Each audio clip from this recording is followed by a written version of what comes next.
2016 യേശു കൊടുത്ത് സ്വർഗീയ വിരുന്ന് പുതുവത്സര ശുശ്രൂഷ കോട്ടയം നെഹ്റു സ്റ്റേഡിയത്തിൽ ഡിസംബർ 31 വൈകിട്ട് 6 മണി മുതൽ പുതുവത്സര സന്ദേശം, അത്ഭുത സാക്ഷ്യങ്ങൾ, പ്രാർത്ഥിക്കുക, പങ്കാളിയാകുക. 2016 യേശു കൊടുത്ത് ഒഴുകി ദൂരയാ ഞാൻ സൗഖ്യമാ നീതിയാ ദൈവ പൈതലാ യേശുവിൻ സ്വന്തമായി തീർന്നു ഞാൻ. എന്നെന്നും കവിഞ്ഞൊഴുകുമി അനുഗ്രഹം, നിറഞ്ഞൊഴുകുമി അനുഗ്രഹം.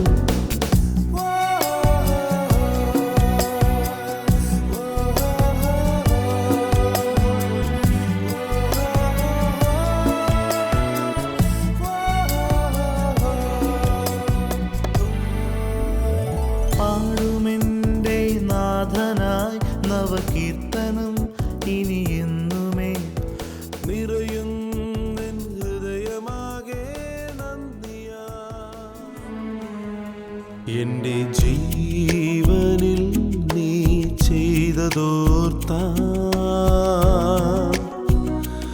എൻ്റെ പ്രാണനെ ഞാൻ യാഗമാക്കുന്നു. എൻ്റെ ജീവനിൽ നീ ചെയ്തതോർത്താ എൻ്റെ പ്രാണനെ ഞാൻ യാഗമാക്കുന്നു. കവിഞ്ഞോടുന്ന അനുഗ്രഹത്തിലേക്ക് ഒരിക്കൽ കൂടെ സ്വാഗതം. ഇന്നത്തെ എപ്പിസോഡ് ഒരു അത്ഭുതത്തിൻ്റെ എപ്പിസോഡാണ്. ഈ എപ്പിസോഡിൻ്റെ പേര് ഇതാണ്, സകലവും പുതിയതാക്കുന്ന യേശു. നമ്മളിന്ന് കാണാൻ പോകുന്ന ഈ കുടുംബത്തിൻ്റെ അത്ഭുത സാക്ഷ്യമാണ് സിസ്റ്റർ ശോഭ. ചെങ്ങന്നൂർ എഞ്ചിനീയറിംഗ് കോളേജിൽ ജോലി ചെയ്യുന്നല്ലേ. അപ്പോൾ തന്നെ സഹോദരിയുടെ ഭർത്താവ് ഒരു മദ്യവ്യാപാരിയായിരുന്നു. സഹോദരിക്ക് ക്യാൻസറിൽ നിന്ന് ലഭിച്ച അത്ഭുത സൗഖ്യം, സഹോദരൻ്റെ ജീവിതത്തിലുണ്ടായ രൂപാന്തരം, ആ രൂപാന്തരങ്ങൾ നേരിട്ട് കണ്ട ആളാണ് തോമസ് ബ്രദർ. നമ്മുടെ ചെങ്ങന്നൂരിലെ മീറ്റിംഗ് ലീഡ് ചെയ്യുന്ന തോമസ് ബ്രദറാണ്. അദ്ദേഹത്തിൻ്റെ ജീവിതം ഒരു അത്ഭുതമാണ്. ഇന്ന് അത്ഭുതങ്ങളാണ് നമ്മൾ കേൾക്കാൻ പോകുന്നത്. ഇത് ഒരു മനുഷ്യനും ചെയ്തതല്ല, യേശു ചെയ്തതാണ്. നമുക്ക് ആ അത്ഭുത സാക്ഷ്യത്തിലേക്ക് ഇന്ന് പോകാം.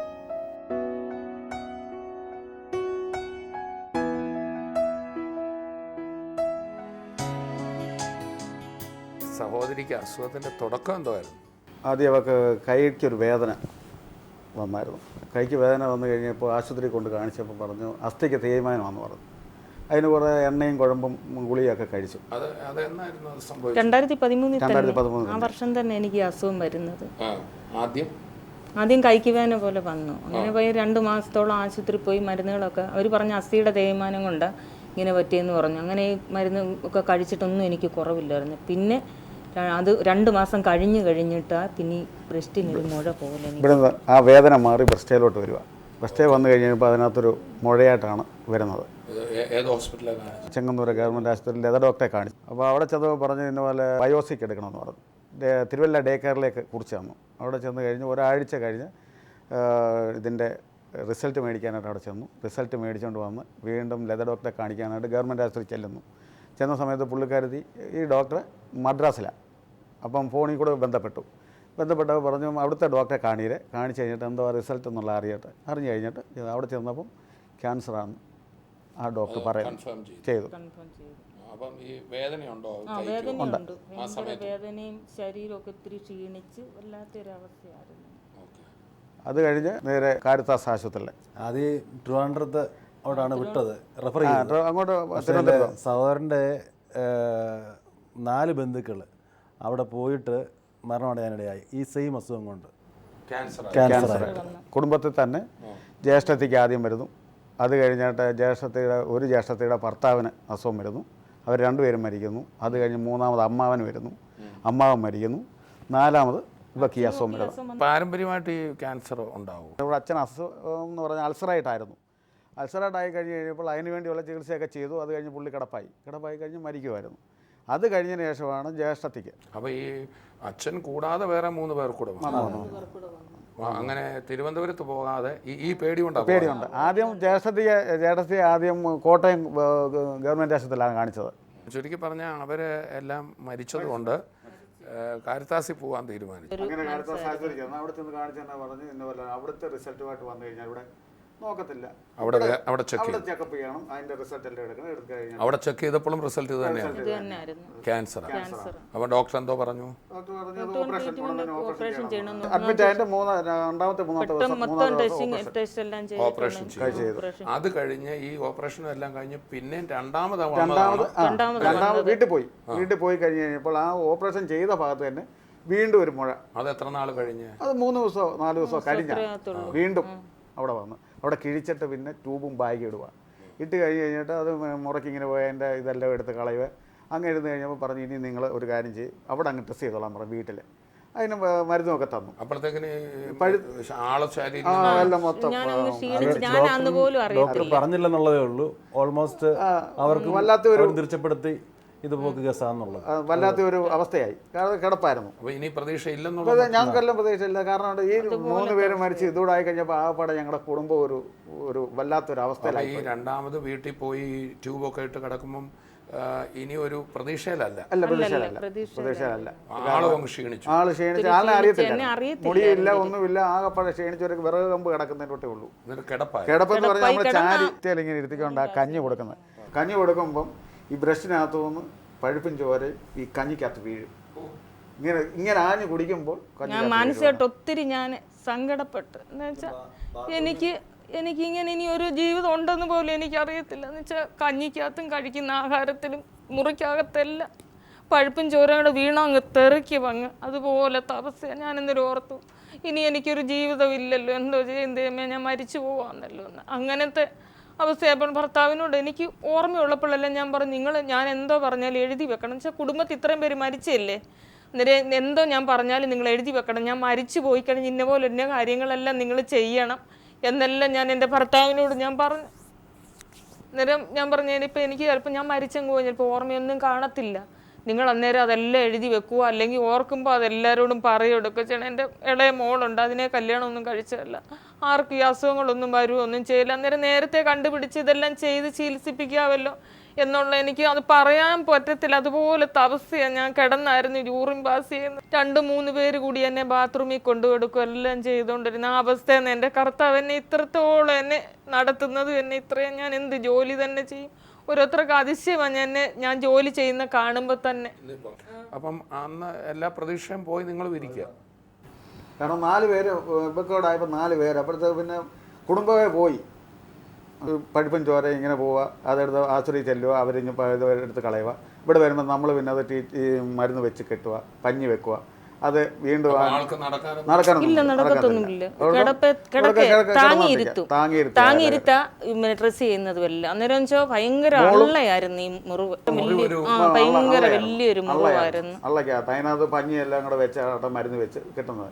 മൂത്ത മോളും ഇളയ മോളും ഒരു ചേട്ടത്തിയുണ്ട്, ജ്യേഷ്ഠത്തെയും കൂടാണ് ഇതെല്ലാം ചെയ്യുന്നത്.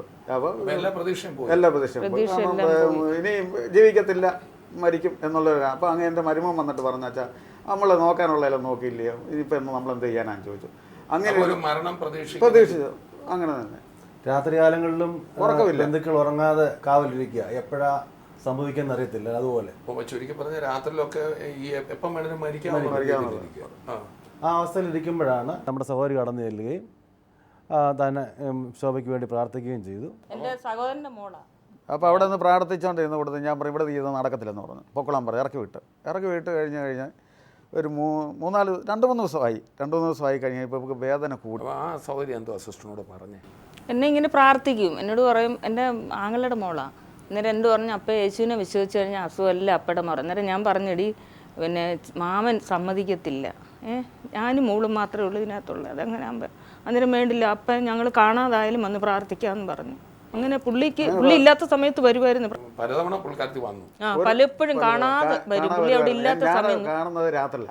ഒരു ദിവസം വന്ന് പ്രാർത്ഥിക്കും. അപ്പോൾ കഥ അടച്ചിട്ടിട്ട് പ്രാർത്ഥിക്കുന്നു. അപ്പോൾ ഞാൻ ചെന്നിട്ട് ചന്താൻ ചോദിച്ചത്, തലേ തുണി ഇട്ടുകൊണ്ട് ഇവിടെ തലേ കൈ വെച്ച് പ്രാർത്ഥിക്കുന്നതായിട്ടാണ് കാണാം. നമ്മൾ ഇറക്കി വിട്ട് കഴിഞ്ഞ് ഒരാഴ്ച കഴിഞ്ഞ് കഴിഞ്ഞപ്പോൾ ഇവർക്ക് അസുഖം പിന്നെ കൂടി, വേദന കൂടിയിട്ട് വിളിച്ചു പോവുക. അപ്പോൾ രാത്രി ഒരു വെള്ളിയാഴ്ച ദിവസമാണ്, 1:30 ഇന്ന് കൊടുത്ത് ഭയങ്കര ഇരുട്ടാണ്. ഇരുട്ടിനകത്ത് വന്നു നല്ലൊരു വെട്ടം നമ്മൾ ഇവിടെ കിടന്നോട് പറഞ്ഞു, എൻ്റെ കർത്താവേ ഒന്നിയിൽ എന്നെ അങ്ങ് കൊന്നേരെ, അല്ലെങ്കിൽ എനിക്ക് ജീവൻ താ. ഇതാണ് പറയുന്നത്. ഞാനത് കേട്ടോണ്ടിരിക്കുക. അപ്പോൾ അതിശക്തമായൊരു വെട്ടം പെരയ്ക്കകത്തോട്ട് കയറി വരിക. ഞാൻ തിണ്ണക്കിരിപ്പുണ്ട്. രാത്രി ഉറങ്ങുന്നില്ല. രാത്രിയിൽ ഞങ്ങളൊരു മരിച്ച വീട് തുല്യം ഒരു പോലെ. വെളിച്ചം അകത്തേക്ക് അകത്തോട്ട് കയറി വരിക. ഈ അകത്തോട്ട് വെളിച്ചം കയറി വരുമ്പോൾ തന്നെയാണ് സഹോദരി കർത്താവേ കർത്താവ് അല്ല, ഇവൾ വിളിച്ച് പറഞ്ഞപ്പോഴാണ് കർത്താവ്. ഇവള് പറയുന്നത് തിരിയുന്നില്ല. അപ്പോൾ എനിക്ക് ലാസ്റ്റ് പറഞ്ഞ കർത്താവ് എന്ന് പറഞ്ഞപ്പോൾ എനിക്ക് മനസ്സിലായി യേശുവിനെയാന്നുള്ളത്. അപ്പോൾ ഞാൻ ചാടി എണീച്ച് കസര ഇവളെന്തോ ഈ പറയുന്നു എന്ന് പറഞ്ഞ് ഇങ്ങനെ ഇരിക്കുമ്പോഴാണ് വെട്ടം, നല്ല അതിഭയങ്കരമായൊരു വെട്ടവും. ആ വെട്ടം പറയാനൊക്കത്തില്ല. വെട്ടവും വന്ന് കയറി നല്ല മണവും നമ്മുടെ പെരയ്ക്കകത്തോട്ട് വരുവാണ്. അപ്പം പെരയ്ക്കകത്ത് വന്ന് ഇവളെ കിടന്ന മുറിയുടെ അവിടെ വരെ വന്നു കഴിഞ്ഞപ്പോൾ ഇവളെ ഞാൻ തിണ്ണക്കിരുന്ന് കണ്ടോണ്ടിരിക്കുക. ഇവള് ഇടയ്ക്കത്തെ മുറിയിൽ ഇങ്ങനെ കിടക്കുക. അപ്പം ഇത് എന്താ വെട്ടമെന്നൊന്നും എനിക്കറിയത്തില്ല. അപ്പോൾ ഈ മണവ് അടിച്ചത് ഞാൻ വിചാരിച്ചു ഇനി ലാവ് തെളിഞ്ഞായിരിക്കും എന്നുള്ള രീതിയിൽ കൂടെ ഈ മണവ് അടിച്ചപ്പോൾ ഞാൻ വിചാരിച്ചു അയലത്തെ വീട്ടിൽ ഇനിയും വല്ല ലോഷൻ വല്ലതും ഒഴിച്ച് കഴുകുകയോ വല്ലതും ആയിരിക്കും എന്നുള്ളത്. ഞാനത് പിന്നെ ഒന്നും മിണ്ടിയില്ല. ഇവള് രാവിലെ എണ്ണീച്ച് ഇവള് ബാത്റൂമിൽ തന്നെ പോയി പല്ലും തേച്ചു. ഈ കിടന്നയാള് ഭയങ്കര അതിശയമാണ്. അത് ഭയങ്കര അതിശയം എന്ന് പറഞ്ഞാൽ എൻ്റെ രോഗം ഉള്ളിടത്ത് കൈ വന്നിങ്ങനെ പതിച്ചതായിട്ട് എനിക്ക് നല്ലതായിട്ട് അറിയാം. ഈ സമയത്ത് തന്നെ ഈ വെട്ടം വന്നു ഈ മുറിവുള്ളിടത്ത് തന്നെ ഇങ്ങനെ കൈ വന്ന് പതിക്കുന്നതായിട്ട് എനിക്കറിയാം. അന്നേരം ഞാൻ പറഞ്ഞു, ദൈവമേ എനിക്ക് ഭയങ്കര ദാഹം വന്നല്ലോ, എനിക്ക് ഇച്ചിരി വെള്ളമെങ്കിലും ആരില്ലോ. പക്ഷെ എനിക്ക് ദാഹിച്ചതിന് സമയത്ത് എൻ്റെ കർത്താവ് എനിക്ക് വായി വെള്ളം ഒഴിച്ച് തരുകയും ചെയ്തു. നിറച്ച് ഞാൻ വെള്ളം കുടിച്ചു. കണ്ടില്ല, കാണുന്നില്ല. ഈ കൈ ഇങ്ങനെ വന്ന് പതിച്ച് കൈ വന്ന് പതിച്ചതായിട്ട് എനിക്ക് നല്ലതായിട്ട് അറിയാം. എന്നിട്ട് വായിൽ ഇങ്ങനെ ദാഹിച്ചപ്പോൾ ഞാൻ ഇങ്ങനെ വാ പൊളിച്ച് ഇങ്ങനെ എനിക്ക് ദാഹിക്കുന്നു, ഭയങ്കരമായിട്ട് ദാഹിക്കുന്നു. ദൈവമേ ആരും എനിക്ക് ഇച്ചിരി വെള്ളം എടുത്ത് തരല്ലേ, എനിക്ക് വായി വെള്ളവും ഒഴിച്ച് തന്നു. നല്ലതായിട്ട് എന്നെ വാ നിറച്ച് ഞാൻ വെള്ളവും കുടിച്ച്. അത് കഴിഞ്ഞ് രാവിലെ ഇവിടെ എണ്ണിച്ചിട്ട് പല്ല് തേക്കുന്നു വയ്ക്കുന്നു. അപ്പം ഞാൻ അതിന്റെ പിറ്റേ ദിവസം 2-3 മാസത്തിന് ശേഷം 2-3 മാസം അപ്പം 2-3 മാസത്തോളം അങ്ങനെ ചെയ്തിട്ടില്ല. പിടിച്ചോണ്ട് ബാത്റൂമിൽ പോയി എടുക്കുകയെല്ലാം ചെയ്യുന്നു. അപ്പൊ ഞാൻ മനസ്സോട് വിചാരിച്ച് ചേട്ടത്തി ആയിരിക്കും ഇവള് വയ്യാത്തവളാണ്. അപ്പൊ അത് കഴിഞ്ഞിട്ട് ഇങ്ങോട്ട് വന്ന് ഞാൻ TV ഇടയ്ക്ക് ഞാൻ കസരി ഇരിക്കുന്ന എന്നോട് ചോദിക്കുന്നു, ഉറങ്ങിയില്ലയോ? അപ്പൊ ഞാൻ പിടിയെന്ന് ഞാൻ അങ്ങ് ഞെട്ടി. ചൂടാ കിടന്ന ഇവള് എന്തുവാ ഇവിടെ വന്ന് നിൽക്കുന്നു. അപ്പൊ തന്നെ മോനോട് പറഞ്ഞാ വണ്ടി എടുക്കാൻ പറഞ്ഞു. മരുമനുണ്ടായിരുന്നു. അവന് ഓടി വന്ന് ആകെപ്പാടെ വിഷയം. കാരണം ഈ അച്ഛൻ എന്തുവായിരുന്നു, ചേട്ടത്തിക്ക് ഇതുപോലെ ആയിരുന്നു. കിടന്ന് കഴിഞ്ഞതിന് ശേഷമാണ് എല്ലാവരോടും വന്ന് സംസാരിച്ച് കഴിഞ്ഞതിന് ശേഷമാണ് ഉച്ചയാകുമ്പോൾ മരിക്കുന്ന സമയത്ത് ഒരു വെപ്രാളം കാണിക്കാൻ വിചാരിച്ചു. അപ്പൊ ഞാൻ ഓരോ മരുമനോട് പറഞ്ഞിട്ടാ വണ്ടി എടുക്കണം. അവനും ഓടി വന്നു. എല്ലാം ആകെപ്പാട് ഇവിടെ ചേട്ടത്തിക്ക് വന്ന ഗതിയാണോ എന്നുള്ള ഇത് വെച്ചോണ്ട് വണ്ടി എടുക്കണം. നേരെ കാലത്ത് ആശുപത്രി വന്നു. ആശുപത്രി വന്നാൽ നമുക്ക് OP ഒന്നും എടുക്കേണ്ട സമയമൊന്നുമല്ല. ഡോക്ടറെ കയറി കണ്ടു കഴിഞ്ഞ് ചോദിച്ചു എന്താ വന്നെന്ന് ചോദിച്ചു. ഇന്നോലാന്ന് പറഞ്ഞു. അപ്പം ഡോക്ടർ പറഞ്ഞ് കയറി വന്ന് ഇരുന്ന് എല്ലാം. അപ്പോൾ ഓപ്പൺ നൈറ്റ് ഇട്ടേക്കുന്നത്. അപ്പോൾ നൈറ്റോടെ എടുത്തിട്ട് പോകുന്നത്. അപ്പോൾ ഓപ്പൺ നൈറ്റ് എടുത്ത് തുറന്നിൽ നോക്കി കഴിഞ്ഞാൽ മുറിവെല്ലാം നല്ലപോലെ കരിഞ്ഞ് നല്ല ഇതായി. തൊലി പോലെ അപ്പം ഡോക്ടർ അവിടെ നിന്ന് എന്താ ശോഭ ചെയ്തെന്ന് ചോദിച്ചാൽ പറഞ്ഞു ഇവർ പറഞ്ഞത് ഡോക്ടറെ വരാൻ പറഞ്ഞു, അതിനുവേണ്ടി വന്നാന്ന് പറഞ്ഞു. ശരി അങ്ങനെയുള്ള ഒരു കാര്യം ചെയ്യും. അപ്പം ഡോക്ടർക്ക് ഇതുപോലെ തോന്നി. അപ്പം ഡോക്ടർ വിടിയെന്ന് പറഞ്ഞു ഒരു കാര്യം ECG എടുക്കണം, സ്കാൻ ചെയ്യണം, ഇതെല്ലാം എടുക്കണമെന്ന് പറഞ്ഞു. എല്ലാം എടുത്തു കഴിഞ്ഞ് ബ്ലഡ് പരിശോധിക്കണമെന്നെല്ലാം പറഞ്ഞു കഴിഞ്ഞാൽ എല്ലാം എടുത്തു കഴിഞ്ഞപ്പം ഡോക്ടർ പറഞ്ഞു ശോഭയ്ക്ക് ഒരു അസുഖവും ഇല്ല. ഇതെന്തോ ആ ശോഭ ഇതെന്ന് ചോദിച്ചു. ഒരു അസുഖമില്ല. എന്താണ് പരിപൂർണമായിട്ട് മാറിയെന്ന് പറഞ്ഞു. ക്യാൻസറിന്റെ അസുഖം പരിപൂർണമായിട്ട് മാറി. ശോഭയ്ക്ക് ഇങ്ങനെ ഒരു അസുഖം ഇല്ലെന്ന് പറഞ്ഞു. അപ്പൊ മരുമോന് നിപ്പുണ്ട്, മോളും നിപ്പുണ്ട്. അപ്പൊ ഇത് കഴിഞ്ഞിട്ട് പറഞ്ഞു. അപ്പൊ ഇവളോട് ചോദിച്ചു ഇതെന്താ ഇങ്ങനെ വരാനുള്ള കാരണം എന്ന് ചോദിച്ചാൽ ഇവൾ അവിടെ നിന്ന് പറഞ്ഞു ഡോക്ടറെ ഇന്നപോലാണ് ഞാൻ വേദന കൊണ്ട് അതുപോലെ വിളിച്ചു പോയി. അപ്പം എനിക്ക് കർത്താവിനെ ഞാൻ വിളിച്ചു. കർത്താവിനെ വിളിച്ചപ്പോൾ കർത്താവ് വന്നിട്ട് എൻ്റെ ആ മുറിവേൽ ഇങ്ങനെ തൊട്ടതായിട്ടും എനിക്കറിയാം. ദാഹിച്ചപ്പോൾ ഞാൻ പറഞ്ഞ കർത്താവെ ഡോക്ടറോടും അങ്ങ് പറഞ്ഞു. ഓർമ്മയില്ല ബ്രദറെ, അന്നേരം മരിക്കാൻ പോകുന്ന ഒരാളല്ലേ. അന്നേരം എനിക്ക് അസുഖം എല്ലാം പരിപൂർണമായിട്ടെല്ലാം മാറി കഴിഞ്ഞ് ഡോക്ടർ ചോദിച്ചപ്പോൾ അതിന് മറുപടി എല്ലാം ഞാൻ പറഞ്ഞു. അന്നേരം ഭർത്താവിനോട് വന്ന് അതുപോലെ ഞാൻ പറഞ്ഞു വെള്ളം ഒഴിച്ചാൽ ദാഹിച്ചപ്പോൾ എനിക്ക് വെള്ളം ഒഴിച്ചാന്ന് പറഞ്ഞു. ഇപ്പൊ ഡോക്ടർ അവിടെ നിന്ന് പറഞ്ഞു ഒരു കാര്യം ചെയ്യും, ആ വിശ്വാസം വിടണ്ട, ആ വിശ്വാസത്തിലായിക്കോട്ടെ എന്ന് പറഞ്ഞു. ഞാൻ അതേപോലെ തന്നെ ഇവിടെ തിരിച്ച് വീട്ടിൽ കൊണ്ടുപോയി. ഞാൻ അന്ന് തൊട്ട് ഇന്ന് വരെ എനിക്ക് ഒരസുഖവും ഇല്ല. എല്ലാ കാര്യങ്ങളും എടുക്കുകയും ചെയ്യുന്നുണ്ട്. സന്തോഷവും സമാധാനവും ഉണ്ട്. ഒന്നുമില്ല, ഒരസുഖങ്ങളും ഇല്ല. രണ്ടാളുടെ ജോലി ചെയ്യും. ഒരു പ്രതീക്ഷ ഭയങ്കര അതിശയ വീട്ടിൽ ജോലി ചെയ്യുമ്പോ എല്ലാ കാര്യങ്ങളും എനിക്ക് ചെയ്യും ഞാൻ. സ്പിരിറ്റിന്റെ ബിസിനസ് ഉണ്ടായിരുന്നു, ഷാപ്പ് ഉണ്ടായിരുന്നു, വീട്ടിൽ കച്ചവടം ഉണ്ടായിരുന്നു, എല്ലാം ഉണ്ടായിരുന്നു. എന്നെ അറിയാൻ മൈസൂർ, ബാംഗ്ലൂർ, കർണാടകയിലൊന്നും എല്ലാ ആൾക്കാർക്കും എന്നെ അറിയാം. 12 ജോലിക്കാർ, സ്പിരിറ്റ് കച്ചവടത്തിൽ 12 ജോലിക്കാർ വീട്ടിൽ തന്നെ ഉണ്ടായിരുന്നു. അങ്ങനെ അവിടെ ആ ഏരിയയിൽ അറിയുന്നത് സ്പിരിറ്റ് ഒരു പരിപാടി എല്ലാം ഇവക്ക് ഈ അസുഖം പരിപൂർണമായും കർത്താവ് വിടുതൽ ചെയ്ത് കഴിഞ്ഞപ്പോൾ ആ പരിപാടി പരിപൂർണമായിട്ട് നിർത്തി. ഇപ്പൊ കർത്താവിനെ അറിഞ്ഞ് ജീവിക്കുന്നു, സ്വസ്ഥമായിട്ട് ജീവിക്കുന്നു, സമാധാനമായിട്ട് ജീവിക്കുന്നു. പെയിന്റിങ്ങിന്റെ പണി കോൺട്രാക്ട് എടുത്ത് ചെയ്യുന്നുണ്ട്. മോക്ക് ഇപ്പൊ ജോലിയുണ്ട്. മോക്ക് എഞ്ചിനീയറിംഗ് കോളേജില് ഞാൻ ചെങ്ങന്നൂർ. അവര് വന്ന് പറഞ്ഞ കാണാൻ വന്നപ്പോൾ അവർ 100 പേരെ വന്ന് വണ്ടിയല്ലേ, വലിയ വണ്ടിയെ വന്നിട്ട് പറഞ്ഞു ഇയാൾ ശോഭചേച്ചിനും തിരിച്ച് കോളേജിൽ വരത്തില്ലെന്ന് പറഞ്ഞു. ആ കോളേജിൽ തന്നെ അവർ ഇരിക്കുമ്പോൾ തന്നെ അവിടെ ചെന്നപ്പോൾ അവർക്ക് അത്ഭുതമായിരുന്നു, ശോഭചേച്ചി തന്നെയാണോ വന്നെന്നുള്ളത്. എന്റെ സ്വരം കൊണ്ട് മനസ്സിലാകുന്നു. മുടിയെല്ലാം പോയായിരുന്നു മരുന്നൊക്കെ ചെയ്തപ്പോഴേ. അന്നേരം അവർ എൻ്റെ സംസാരം കൊണ്ട് അവർ മനസ്സിലാക്കുന്നത് ഞാനാന്ന്. ഞാൻ പറഞ്ഞു ഞാൻ തന്നെ. ചേച്ചി മരിച്ചു പോകുന്നല്ലേ ഞങ്ങളെല്ലാം വിചാരിച്ചെന്ന് ഞാൻ പറഞ്ഞു. അവര് പറഞ്ഞു ചേച്ചിക്ക് 2ാം ജന്മം തന്നതാന്ന് പറഞ്ഞു. 2ാം ജന്മം. സിസ്റ്റർ അതിന് മുമ്പേ തന്റെ ഡ്രസ്സെല്ലാം ഒരു അനാഥാലയത്തിന് മരിച്ചു പോകുമ്പോൾ പിന്നെ ഇത് ആരും തുണികളൊന്നും ഉപയോഗിക്കത്തില്ല വീട്ടിൽ. പിന്നെ പിള്ളേർക്ക് വേണ്ട. അങ്ങനെ ഇപ്പം ഞാൻ ഭർത്താവിനോട് പറഞ്ഞു ഞാൻ മരിക്കുന്നതിന് മുമ്പ് എൻ്റെ തുണിയും സാധനം സകലത് എടുത്ത് അനാഥമന്ദിരത്തിൽ ഞങ്ങളിങ്ങനെ കൊടുക്കുന്നപ്പോൾ അതുകൊണ്ട് അരിയൊക്കെ എടുത്തു കൊടുക്കുമായിരുന്നു. അങ്ങനെ ഇപ്പോൾ ഈ തുണിയെല്ലാം ഞാൻ പറഞ്ഞു എല്ലാം എടുത്ത് കൊടുത്തേരെ, എനിക്ക് എന്തെങ്കിലും ആവശ്യത്തിൽ ഒരെണ്ണം വല്ലതും വെച്ചിട്ട് ബാക്കി മൊത്തം കൊടുത്തേക്കാൻ പറഞ്ഞു. അങ്ങനെ എല്ലാം എടുത്ത് കൊടുത്തു. എല്ലാം പിന്നെ പുതിയത് പിന്നെ മേടിക്കുമായിരുന്നു. 2014 തൊട്ട് പിന്നെ എല്ലാം പുതിയത് മേടിച്ചു. സകലതും പുതിയത്, ജീവിതം പുതിയതായി, ഹൃദയം പുതിയതായ പറയുന്നുണ്ട്. ഒരുവൻ ക്രിസ്തുവിലായാൽ അവൻ പുതിയ സൃഷ്ടിയാണ്.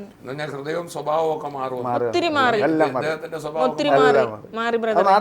ഇതുപോലെ ഇപ്പൊ ഒരു പാവം നാട്ടുകാർക്ക് അറിയാവുന്ന സഹോദരൻ പറഞ്ഞാൽ ഞങ്ങൾ സമ്മതിക്കില്ല. എല്ലാവരും ഇപ്പൊ നല്ല ഇതായി, ഭയങ്കര ക്ഷമ കർത്താവ് കൊടുത്തു.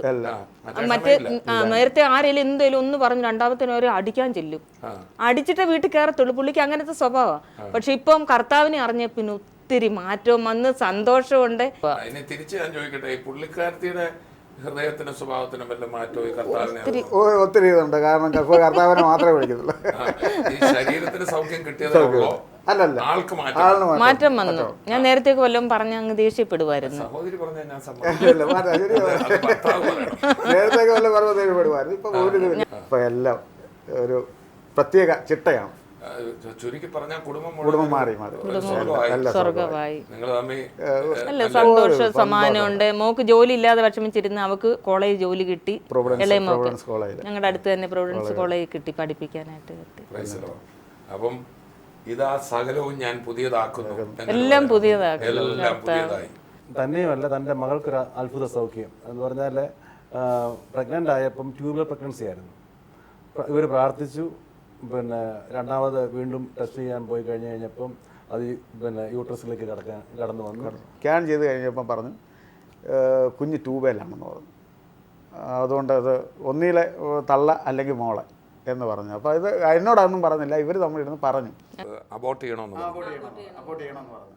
ഇങ്ങനെ ഉണ്ടെങ്കിൽ നമുക്ക് മാലക്കര ആശുപത്രി പോകാമെന്ന് പറഞ്ഞു. മാലക്കര ആശുപത്രി ചെന്നപ്പം പറഞ്ഞ് സ്കാൻ ചെയ്യണമെന്ന് പറഞ്ഞു. അവിടെ ചെന്നപ്പോഴും ട്യൂബേലാണ് കുഞ്ഞ്. കാരണം ഒരാഴ്ച കഴിഞ്ഞിട്ട് വരണം, അന്ന് ഇത് അബോർട്ടാക്കി കളയണം, അല്ലെങ്കിൽ തള്ളയോ കുഞ്ഞോ ആരെങ്കിലും ഒരാൾ കാണത്തുള്ളെന്ന് പറഞ്ഞു. അപ്പോൾ ഇതെല്ലാം പറഞ്ഞ് ഞങ്ങൾ ഒരാഴ്ച കർത്താവിനെ മുട്ടുകുത്തി നിന്ന് പ്രാർത്ഥിച്ച് ഫലം കർത്താവ് ഞങ്ങൾക്ക് തന്നു. അവിടെ ചെന്ന് ഡോക്ടർ പറഞ്ഞ് സ്കാൻ ചെയ്തിട്ട് വരാൻ പറഞ്ഞു. അബോർട്ട് ചെയ്യാൻ കഴിയും. ഈ ഒരാഴ്ച പ്രാർത്ഥിച്ചിട്ട് വീണ്ടും ഡോക്ടർക്ക് തന്നെ ഭയങ്കര അതിശയം. ഈ യൂട്രസിനകത്ത് കുഞ്ഞിനെ എടുത്ത് വെച്ചേക്കുന്നത് പോലെ ഒരു കുഴപ്പവും ഇല്ലാതെ കുഞ്ഞിപ്പോൾ ഒരു മോളുണ്ട്, 1 വയസ്സാകാറായി. കഴിഞ്ഞ ഡോക്ടർ തന്നെ പറഞ്ഞു ഇന്നപോലെ അതിൻ്റെ ഇവിടെ കാര്യങ്ങളെല്ലാം പറഞ്ഞു കഴിഞ്ഞാൽ പറഞ്ഞു ഒരു കാര്യം ചെയ്യും, എൻ്റെ ചേട്ടൻ ഈ ഡോക്ടർ പറയുക എൻ്റെ ജ്യേഷ്ഠത്തിയുടെ മോക്ക് ഇതുവരെ ഒരു കുഞ്ഞ് ഉണ്ടായിട്ടില്ല, നിങ്ങൾ കുടുംബം പ്രാർത്ഥിക്കണമെന്ന് പറഞ്ഞു. ഞങ്ങൾ പ്രാർത്ഥിക്കാമെന്ന് പറഞ്ഞു. ആര് പറഞ്ഞാലും ഞങ്ങൾ പ്രാർത്ഥിക്കും. ഇപ്പം ചേട്ടത്തിക്ക് ഒരു ആക്സിഡന്റ് പറ്റി. അങ്ങാടി ഒക്ടോബർ 1-ാം തീയതി വണ്ടിയെ ചെന്ന് ഇടിച്ചതാണ്. അത് ഇടിച്ചു കഴിഞ്ഞിട്ട് വണ്ടി ഈ വേണാട് ട്രാൻസ്പോർട്ട് ചെയ്യുന്ന ഇടിച്ച് മതിലെ ചെന്ന് ഇടിച്ചിട്ട് ഉരുണ്ട് വണ്ടിയുടെ അടിയിലോട്ട് വന്നു. അപ്പോൾ അവിടെ കിടന്ന് വണ്ടി ഇടിച്ചപ്പോഴേ കർത്താവെ എന്ന് വിളിച്ചു. സ്നാനപ്പെട്ട ആളാണ്. കർത്താവെ എന്ന് വിളിച്ചു, ഉരുണ്ട് പുറകിലത്തെ വീലിൻ്റെ അവിടോട്ട് ചെല്ലുകയും ആരാണ്ട് എടുത്തു മാറ്റുന്നതിൻ്റെ പക്ഷെ ഭയങ്കരമായിട്ട് രക്ഷപ്പെട്ടു പുള്ളിക്കാരി. ഇപ്പം ഒന്ന് സമയം ചെറിയൊരു ഒടുവോ കണ്ട് കാലിൽ പൊട്ടൽ മാത്രമേ ഉള്ളൂ. എന്നുവെച്ചാൽ ബ്രാൻസോടെ ചെന്നിരിക്കും. 3 അത്ഭുതം ഞങ്ങളുടെ കുടുംബത്തിൽ ഇപ്പം കർത്താവ് ഞങ്ങൾക്ക് തന്നു. 3 അത്ഭുതങ്ങളുടെ തുടർച്ചയായിട്ട് ലോകമെങ്ങും ഇന്ന് അത്ഭുതം നടക്കാൻ പോവുക. ഇത് ആർക്കും കർത്താവ് പ്രത്യേകിച്ച് മാറ്റി വെച്ചിട്ടില്ല. തിരുവചനത്തിലൊരു വാക്യമുണ്ട്, ദൈവത്തിന് മുഖപക്ഷം ഇല്ലല്ലോ. മുഖപക്ഷം ഉള്ള കർത്താവല്ല നമ്മുടെ കർത്താവ്. കർത്താവിന് ഇന്ന മതമെന്നില്ല, ജാതിയെന്നില്ല, ഇന്ന സഭക്കാരനെന്നില്ല. മനുഷ്യനാണോ? സകല മനുഷ്യരെയും രക്ഷിക്കാനാണ് കർത്താവായ യേശു വന്നത്. യേശു കർത്താവിനെ പിടിക്കാൻ വാളും വടിയുമായി വന്ന ആ പട്ടാളക്കാരൻ അവരിലൊരുവനാണ്. അവനെയാണ് പത്രോസ് വാളുകൊണ്ട് വെട്ടിയത്. നമ്മൾ വായിക്കുന്നു, ആ കാതും കർത്താവ് എടുത്തു വെച്ച് സൗഖ്യമാക്കിയത്. അങ്ങനെയാണെങ്കിൽ ഇന്ന് ഒരു മുഖപക്ഷവുമില്ല. സിസ്റ്റർ ശോഭയെ വിടുവിച്ച അതേ കർത്താവ്, ഇവരുടെ കയ്യാൽ രോഗിയെ സൗഖ്യമാക്കിയ കർത്താവ്, നമ്മുടെ തോമസ് ബ്രദറിൻ്റെ സാക്ഷ്യം നിങ്ങളൊക്കെ പലപ്പോഴും കേട്ടിട്ടുണ്ടായിരിക്കും. അദ്ദേഹം മദ്യപാനത്തിന് അടിമയായിരുന്നു. ഇത് മദ്യം കൊടുക്കുന്നയാളായിരുന്നു, ഇദ്ദേഹം മദ്യപാനത്തിന് അടിമയായിരുന്നു. ഈ സ്റ്റുഡിയോ പ്രവർത്തിക്കുന്ന സ്ഥലത്താണ് അന്ന് പ്രാർത്ഥന നടന്നുകൊണ്ടിരുന്നത്, നാട്ടകത്ത്. അന്ന് ഇവിടെ ഇദ്ദേഹം പ്രാർത്ഥനയ്ക്ക് റജി ബ്രദർ മുഖേന വന്നു. മീറ്റിങ്ങിനിടയിൽ മദ്യമില്ലാഞ്ഞിട്ട് ഇരിക്കാൻ മേലാതെ ഇടയ്ക്ക് പോയി മദ്യപിച്ചു എന്ന് പറഞ്ഞാൽ രാവും പകലും മദ്യപിക്കും, മദ്യപിച്ചില്ലെങ്കിൽ വിറയ്ക്കും. എനിക്ക് തോന്നുന്ന മദ്യപാന ചികിത്സയൊക്കെ നോക്കി, 2 ഡി അഡിക്ഷൻ സെൻ്ററിൽ നോക്കിയിട്ട് രക്ഷയായില്ല. എന്നാൽ അന്ന് പ്രാർത്ഥിക്കുമ്പോൾ തങ്കു ബ്രദർ കൈവച്ച് പ്രാർത്ഥിക്കുന്ന സമയത്ത് ബ്രദർ ഇങ്ങനെയാണ് പറയുന്നത്, ശരീരത്തിൽ നിന്നൊരു രൂപം, അല്ലേ, എൻ്റെ കൂട്ട് തന്നെ ഉള്ളൊരു രൂപം ഇറങ്ങിപ്പോകുന്നതായിട്ട് എനിക്ക് കാണാൻ കഴിയും. ശരീരത്തിൽ നിന്ന് ഇറങ്ങിപ്പോയി. അത് ഏത് വർഷമായിരുന്നു? 2000. അപ്പോൾ ഇന്നിപ്പോൾ 15 വർഷമായി ഇതുവരെ ആസക്തി വന്നിട്ടില്ല, മദ്യപിക്കണമെന്നൊരാഗ്രഹമില്ല. ഇതാ സകലവും പുതിയതാക്കുന്ന കർത്താവ്. ശരീരത്തെ അവൻ പുതിയതാക്കും, ഹൃദയത്തെ പുതിയതാക്കും, ഭവനത്തെ പുതിയതാക്കും. ഇന്നത് കേട്ടുകൊണ്ടിരിക്കുന്ന ഓരോരുത്തർക്കും കർത്താവ് അത്ഭുതം ചെയ്യാൻ പോവുക. സിസ്റ്റർ ശോഭയെ പോലെ ഒരു ക്യാൻസറിന് അടിമയാണോ? ഇപ്പോൾ സൗഖ്യമാവും. കർത്താവിന് കഴിയാത്ത ഒരു കാര്യമില്ല. എന്തൊരു അത്ഭുതമായിരുന്നു. സഹോദരിയുടെ മുറിയിലേക്ക് കർത്താവ് കടന്നു വന്നു. അന്ന് ഒട്ടും വിശ്വസിക്കാതിരുന്ന സഹോദരൻ ആ വെളിച്ചം കണ്ടു, അല്ലേ? ആ വെളിച്ചം കണ്ടു. പിറ്റേന്ന് ആ സൗഖ്യം കണ്ടപ്പോഴാണ് ആ വെളിച്ചം കർത്താവായിരുന്നു മനസ്സിലായത്. തനിക്കൊരു വലിയ മാനസാന്തരം ഉണ്ടായി. സുവിശേഷത്തെ എതിർത്ത ആളാണ്, പ്രാർത്ഥനയെ എതിർത്ത ആളാണ്. അങ്ങനെയാണെങ്കിൽ കർത്താവിന് വല്ല മുഖപക്ഷമുണ്ടോ? എതിർത്തവരെയും കർത്താവ് വിടുവിക്കും. ആ സ്നേഹമായ യേശു, അതിന് ഒരു വ്യത്യാസങ്ങളുമില്ല. ഇന്ന് വേദനയോടെ ഞങ്ങളെ കേൾക്കുന്നവരുടെ അടുക്കൽ ഞങ്ങൾ ഓർപ്പിക്കട്ടെ, യേശു കൊണ്ട് നമുക്ക് പ്രാർത്ഥിക്കാം. ഇന്ന് ശോഭ സിസ്റ്റർ സൗഖ്യമായതുപോലെ ഒത്തിരി ക്യാൻസറുകൾ സൗഖ്യമാവും, ഹാർട്ട് പ്രോബ്ലം സൗഖ്യമാവും. തോമസ് ബ്രദറിനെ പോലെ മദ്യത്തിന് അടിമയായിരുന്ന അനേക വ്യക്തികൾ കർത്താവ് ഇപ്പോൾ തന്നെ വിടുവിക്കാൻ പോവുക. യേശു കർത്താവിൻ്റെ അത്ഭുതകരമായി വ്യാപരിച്ചുകൊണ്ടിരിക്കുന്ന ഞങ്ങളിപ്പോൾ ഒന്നിച്ച് നിങ്ങൾക്ക് വേണ്ടി പ്രാർത്ഥിക്കാം. നിങ്ങളായിരിക്കുന്ന സ്ഥാനത്ത്, ആ രോഗമുള്ള ഭാഗത്ത് നിങ്ങളുടെ സ്വന്തം കരം വെച്ച് ഒന്ന് പ്രാർത്ഥിച്ച് അത്ഭുതങ്ങളാണ് നടക്കാൻ പോകുന്നത്. നമുക്ക് പ്രാർത്ഥിക്കാം. പിതാവേ, ഞങ്ങളങ്ങേ സ്തുതിക്കുകയാണ്. യേശു ക്രിസ്തുവിൻ്റെ നാമത്തിൽ ഞങ്ങളെല്ലാവരും ചേർന്ന് ഞങ്ങളുടെ സഹോദരങ്ങൾക്ക് വേണ്ടി പ്രാർത്ഥിക്കുന്നു. ലോകമെങ്ങും ഇത് കണ്ടുകൊണ്ടിരിക്കുന്ന ഓരോരുത്തരും ഞങ്ങളുടെ സഹോദരങ്ങളാ കർത്താവേ, നിൻ്റെ മക്കളാ കർത്താവേ. ഞങ്ങൾ അവർക്ക് വേണ്ടി പ്രാർത്ഥിക്കുന്നു. ഈ സഹോദരിയെ മരണത്തിൽ നിന്ന് വിടുവിച്ച് ക്യാൻസർ പൂർണ്ണമായി സൗഖ്യമാക്കിയ കർത്താവ്, ഇപ്പോൾ കേട്ടുകൊണ്ടിരിക്കുന്ന ഓരോ വ്യക്തികളും സൗഖ്യമാക്കുന്നതിനായി സ്തോത്രം. എൻ്റെ കർത്താവേ, വേദനയോടെ അങ്ങയുടെ നാമം വിളിക്കുന്ന മക്കളെ ഇപ്പോൾ തന്നെ തൊടണമേ. നിങ്ങളെ ഇരിക്കുന്ന ഇരിപ്പിൽ യേശുവേ എന്നൊന്ന് വിളിച്ച് പ്രാർത്ഥിച്ച്, യേശുവേ ഞങ്ങൾ ഒന്നിച്ച് പ്രാർത്ഥിക്കുന്നു. ഇപ്പോൾ തന്നെ പൈശാചിക ബന്ധനങ്ങൾ അഴിയട്ടെ, രോഗങ്ങൾ സൗഖ്യമാകട്ടെ, ക്യാൻസറുകൾ വിട്ടുമാറട്ടെ. ചെവി തുറക്കുന്നു, യേശുവിൻ്റെ നാമത്തിൽ കാത് തുറക്കട്ടെ. വളഞ്ഞ അസ്ഥികൾ നിവരട്ടെ. ആക്സിഡൻറ്റിനെ തുടർന്ന് തളർന്നു കിടക്കുന്ന വ്യക്തികൾ ഇപ്പോൾ സൗഖ്യമാകട്ടെ. ലോകമൊക്കെയും അത്ഭുത വിടുതലും സൗഖ്യവും ഓരോ മക്കളുടെ മേലും വ്യാപരിക്കട്ടെ. കർത്താവെ, ഏത് രോഗമായിക്കൊള്ളട്ടെ, വേദനയായിക്കോട്ടെ, ചെറുതോ വലുതോ ഏതുമാകട്ടെ, ഇപ്പോൾ സൗഖ്യമാകട്ടെ. യേശു കർത്താവിൻ്റെ അത്ഭുതകരം ഈ നിമിഷം അവരുടെ മേൽ നീട്ടിയതിനായി സ്തോത്രം, വിടുവിച്ചതിനായി നന്ദി. യേശുവിൻ്റെ നാമത്തിൽ തന്നെ ആമേൻ. ഈ സാക്ഷ്യം ഞാൻ മുമ്പ് കേട്ടതാണെങ്കിലും ഇന്നതിൻ്റെ ഡീറ്റെയിൽസ് ഞങ്ങൾ ഒന്നിച്ചിരുന്ന് കേട്ടപ്പോൾ വാസ്തവത്തിൽ ഹൃദയം നിറയുക. ആ കർത്താവ് ജീവനോടെ ഉണ്ട്, യേശു ജീവനോടെ ഉണ്ട്. അത് മാത്രമാണ് ഈ ടി വി പ്രോഗ്രാമിൻ്റെ സന്ദേശം. ഈ ടി വി പ്രോഗ്രാമിലൂടെ ഞങ്ങൾ ഏതെങ്കിലും ഒരു വിഭാഗത്തെ കൊച്ചാക്കാനോ ഒരു സഭയെ വലുതാക്കാനോ ഒന്നും ഉദ്ദേശിക്കുന്നില്ല. ഒറ്റ സത്യം, യേശു ഉയർത്തെഴുന്നേറ്റ് ജീവിക്കുന്നു. ആ കർത്താവിനെ വിളിച്ചപേക്ഷിക്കുന്ന ആരെയും കർത്താവ് കൈവിടത്തില്ല, അവരുടെ നന്മ നോക്കത്തില്ല. നമ്മൾ വിടുവിക്കപ്പെടുന്നത് നമ്മുടെ നന്മ കൊണ്ടല്ല, യേശു നല്ലവനായതുകൊണ്ട്. രോഗസൗഖ്യം മാത്രമല്ല, ഈ കുടുംബം സ്വർഗമായതുപോലെ സമാധാനവും സന്തോഷവും ജീവിത രൂപാന്തരവും ഉണ്ടാകും. മദ്യപാനികൾ പുതിയ വ്യക്തികളായി മാറും, നിങ്ങളുടെ മക്കൾ മടങ്ങി വരും, നിങ്ങളുടെ വീട് സ്വർഗമാവും. മാത്രമല്ല, യേശുവിലുള്ള ഏറ്റവും വലിയ ഭാഗ്യം എന്താണെന്നറിയാമോ? നമ്മൾ ഒരു ദിവസം ഈ ലോകം വിട്ടേ ഒക്കത്തുള്ളൂ. എത്ര രോഗസൗഖ്യം കിട്ടിയാലും ഒരു ദിവസം മരിച്ചേ ഒക്കത്തുള്ളൂ. അതിനപ്പുറത്തൊരു ജീവിതമുണ്ട്, നിത്യജീവൻ, സ്വർഗം. അതും കർത്താവ് സൗജന്യമായി തരും. മാത്രമല്ല, യേശു ക്രിസ്തുവിൽ വിശ്വസിക്കുന്നവർക്ക് ഒരു നിത്യഭവനം കർത്താവ് ഒരുക്കുകയാണ്. യേശു ഒരു പ്രത്യേക വിഭാഗത്തിൻ്റെ ദേവനല്ല. ദൈവം മനുഷ്യനായിട്ട് വന്ന ഒരു ദൈവമേ ഉള്ളൂ. ദൈവസ്നേഹവാനാൻ തെളിയിച്ചുകൊണ്ട് തൻ്റെ മക്കളെ വിടുവിക്കുവാൻ ഈ ലോകത്തിറങ്ങി വന്നു.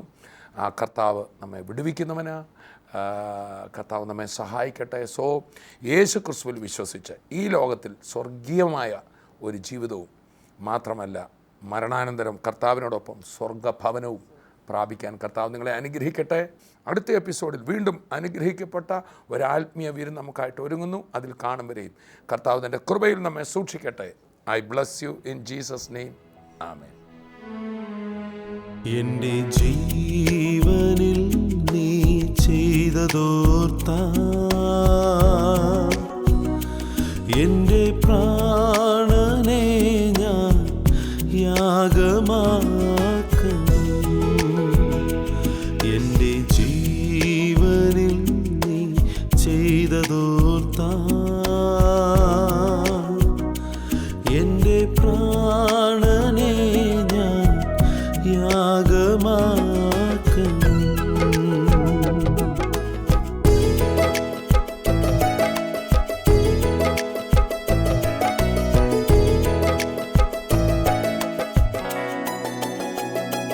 ഒരു കണ്ണിനു പോലും കനിവ്